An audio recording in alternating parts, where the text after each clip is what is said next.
পুঁজিবাজারে তালিকাভুক্ত নয় এমন সরকারি প্রতিষ্ঠানকে তালিকাভুক্ত হতে ব্যবস্থা নেয়ার নির্দেশ দিলেন প্রধানমন্ত্রী শেখ হাসিনা।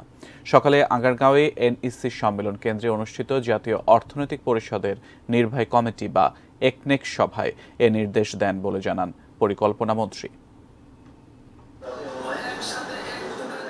শেয়ারবাজারে এখনও তালিকাভুক্ত হয়নি সরকারের বেশিরভাগ প্রতিষ্ঠান সংস্থা, যে কারণে অর্থের জন্য পুরোপুরি নির্ভর করতে হয় সরকারের উপর। এমন নির্ভরতা থেকে প্রতিষ্ঠানগুলোকে বের করতে চায় সরকার, যাতে একদিকে সরকারের খরচ কমে, অন্যদিকে প্রতিষ্ঠানগুলোরও সক্ষমতা বাড়ে। বুধবার সকালে প্রধানমন্ত্রী শেখ হাসিনার সভাপতিত্বে অনুষ্ঠিত হয় একনেক বৈঠক।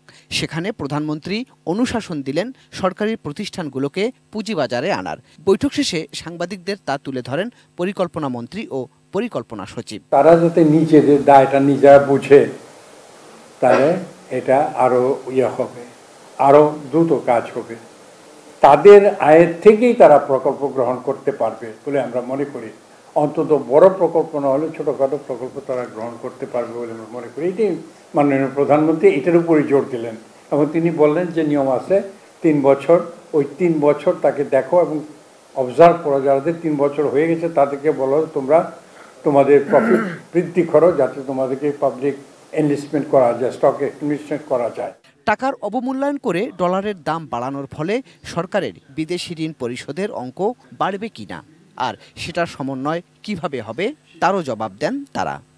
ডলারের সাথে টাকার অবমূল্যায়ন গতকালকে করেছে, আপনি সঠিক বলেছেন, কিন্তু এটা তো আমাদের দেখতে হবে। আমাদের ঋণ নির্ভর প্রকল্পগুলিতে বাংলাদেশ ব্যাংকের টাকার অবমূল্যায়নের ফলে 60 টাকা, এটির ইমপ্লিকেশনটা এখনই আমরা বলতে পারবো না। এটা যখন আমরা বাংলাদেশ ব্যাংক আমাদের সাথে অথবা অর্থ বিভাগ আমাদের সাথে বসবে, অথবা আমরা যখন নিজেদের মধ্যে আমরা প্রকল্পগুলি আমাদের সদস্য মহোদয়দের সাথে বসবো, তখন হয়তো এবং আমরা তখন বুঝতে পারবো।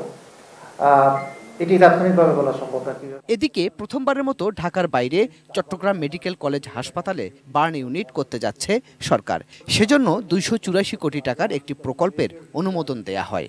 একনেক বৈঠকে এটি সহ মোট 5563 কোটি টাকার 10টি প্রকল্প পাশ হয়। আমাদের কাছে অনেকভাবে বলেছে যে এগুলি মেয়াদ বৃদ্ধি করার জন্য। গোলাম কাদের তবু, এটিএন নিউজ, ঢাকা।